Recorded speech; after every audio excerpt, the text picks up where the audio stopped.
Fala galerinha, sangue na área. Hoje o assunto que nós vamos trabalhar é o movimento operário. O movimento operário, ele tem origem na Inglaterra, para começar, né? Aí você me pergunta, professor, ele começou na Inglaterra porque a Inglaterra é mais bonita? Eu falei, porra, meu amigo, claro que não. Ele começa na Inglaterra porque a Inglaterra é o berço da Revolução Industrial. Ou seja, essas indústrias são locais de quê? De muita exploração sobre o trabalhador. O trabalhador é muito explorado, né, nessas indústrias. Além disso, nós temos aqui o bonequinho reclamando aqui que está na merda, porque eram locais muito insalubres, né? As condições de trabalho eram péssimas. Locais muito quentes, o telhado normalmente era muito baixo, as máquinas, que eram máquinas movidas a energia de vapor, né, da queima de carvão, fazia com que aquele ambiente ficasse com muita fumaça. Então era um local que a saúde do indivíduo, né, era muito afetada, era muito normal, né, as doenças se alastrarem dentro dessas fábricas, né, e a pessoa ficasse doente, não tinha que trabalhar assim mesmo, não tinha nenhum tipo de segurança jurídica para você se apoiar, né, ou seja, tinha que trabalhar. Então, o fato das pessoas adoecerem e terem que trabalhar assim mesmo era uma coisa muito corriqueira, muito normal. Outra coisa também era a falta de segurança. Então, botei até carinha perdendo o braço aqui, né? Porque se você se machucasse, o patrão não estava nem aí. Ele mandava você embora e, meu amigo, você se virava lá do jeito que você podia. Então, ou seja, era um local com a vida muito difícil. Toda essa situação levava o quê? Mais dinheiro para o capitalista, para o dono da fábrica, porque ele pagava os salários miseráveis, né, e isso fazia com que, né, o rendimento dele fosse muito grande. Aí, como eu disse aqui em cima, ó, os trabalhadores não tinham direitos trabalhistas. Mulheres e crianças eram assim, uma cena muito normal dentro dessas fábricas. Os capitalistas adoravam empregar mulheres e crianças. Isso por quê? Porque eles conseguiam pagar salários menores, né, para as mulheres e para as crianças. Então era uma coisa muito normal. Se você olhar fotos daquela época, você vai ver uma quantidade muito grande de crianças e mulheres trabalhando. Então, né, se algum momento cair na prova alguma coisa relacionada a isso, você só lembrar disso aqui, os salários menores. As jornadas de trabalho eram excessivas, eram muito longas. Então chegava-se a trabalhar 14, 16 horas por dia. A pessoa mal tinha tempo de chegar em casa, dar aquela cochilada e no outro, né, rapidinho já tinha que voltar para a fábrica para trabalhar. Os salários miseráveis, ou seja, quanto menos se pagava, mais lucro desgraçado que embaixo tinha. Então, o cenário caótico, não é? Então, a parada muito tensa. Se a gente continuar aqui, para o outro lado, essa situação crítica que vai levar os primeiros trabalhadores a se organizar.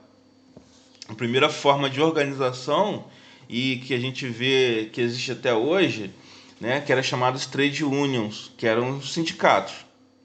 Ou seja, eu botei aqui a mãozinha fechada, né, que a união faz a força. Ou seja, o trabalhador ele percebe que ele tem que se unir para poder lutar contra aquela situação.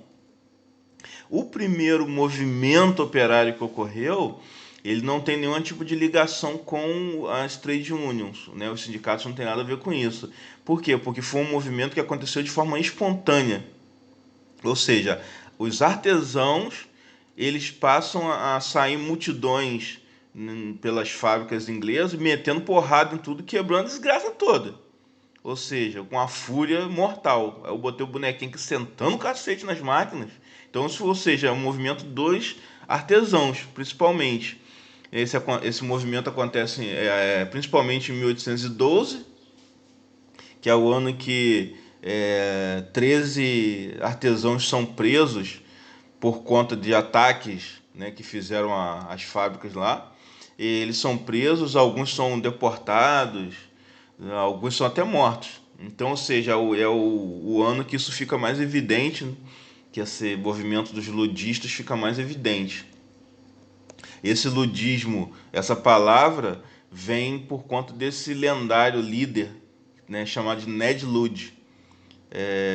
Aí não se sabe se esse cara existiu mesmo ou se é uma lenda, mas ficou para a história como, né, batizando o nome do movimento. Então, ou seja, os artesãos, eles imaginavam que quebrando as máquinas, eles iam botar um freio naquela situação, porque os artesãos eles estavam perdendo o seu trabalho por conta das fábricas. Por quê? Eles não conseguiam concorrer com os preços que as fábricas colocavam nos produtos.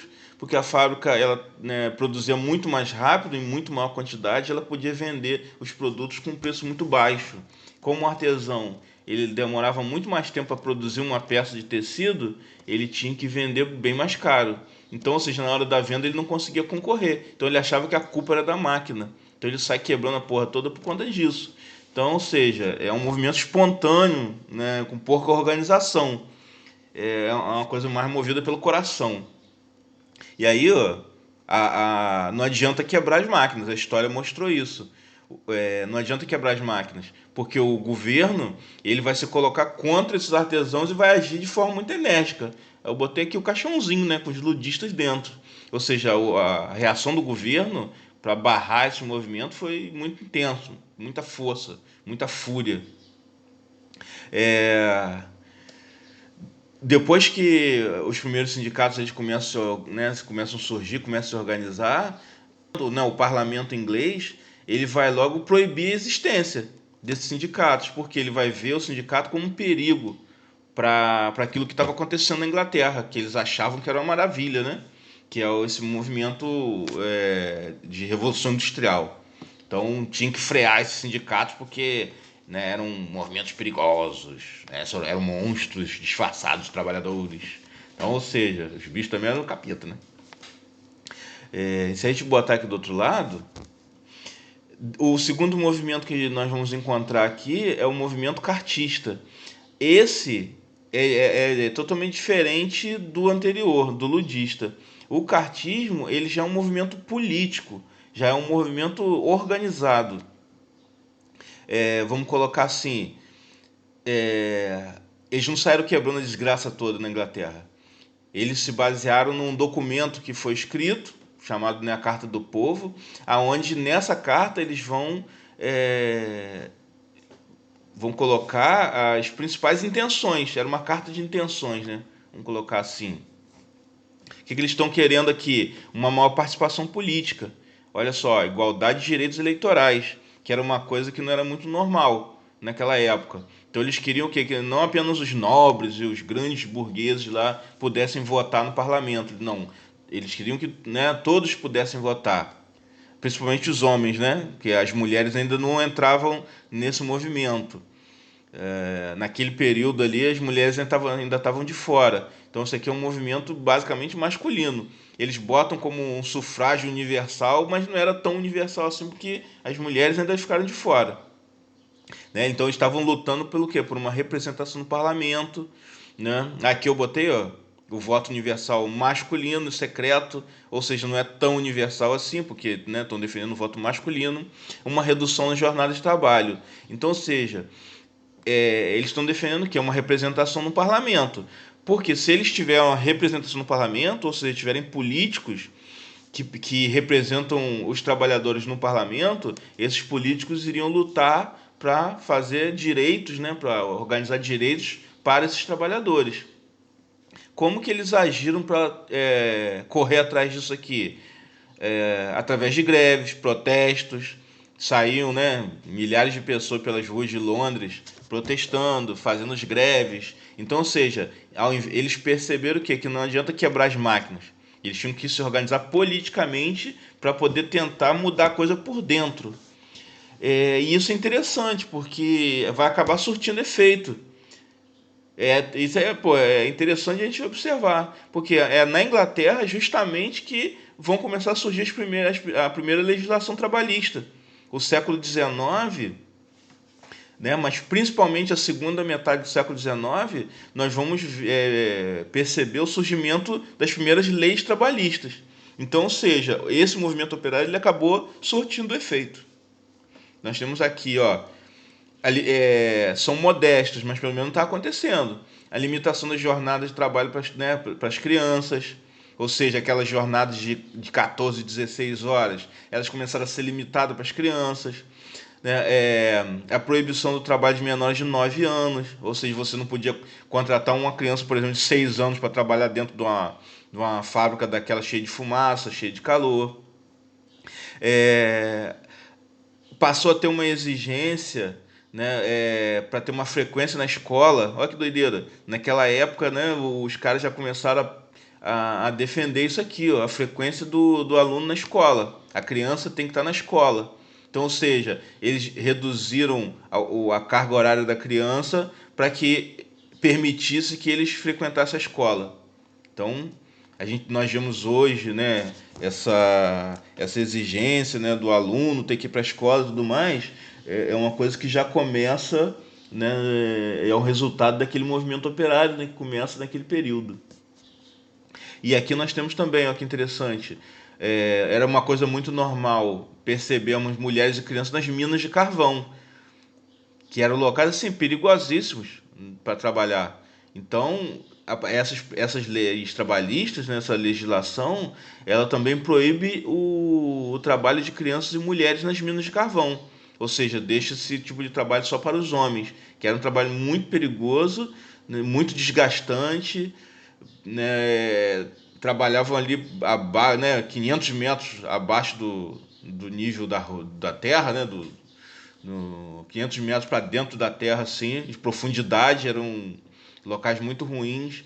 Lá embaixo normalmente ficava cheio d'água, porque quanto mais fundo as minas iam chegando, criava-se muita água, que acertava-se em lençóis freáticos, então trabalhava muitas vezes dentro da água, era uma coisa horrível. Então, com essa lei, ela proíbe então que as crianças e as mulheres passem por essa situação tão crítica. Então, essa legislação trabalhista é uma conquista que os trabalhadores, né, conseguem. E isso mostra o quanto a união pode fazer a força. Eles conseguiram uma vitória, né, vitórias assim, muito importantes, que existem até hoje por conta da luta dessas pessoas, da morte dessas pessoas. Então, isso é muito importante. Aí, se vocês gostaram do vídeo, se foi maneiro, se foi, né, produtivo para vocês, aí vocês deixam um like aí, senta o dedo nessa desgraça desse like aí e se inscreve no canal, galera. Valeu, um abraço, fiquem com Deus.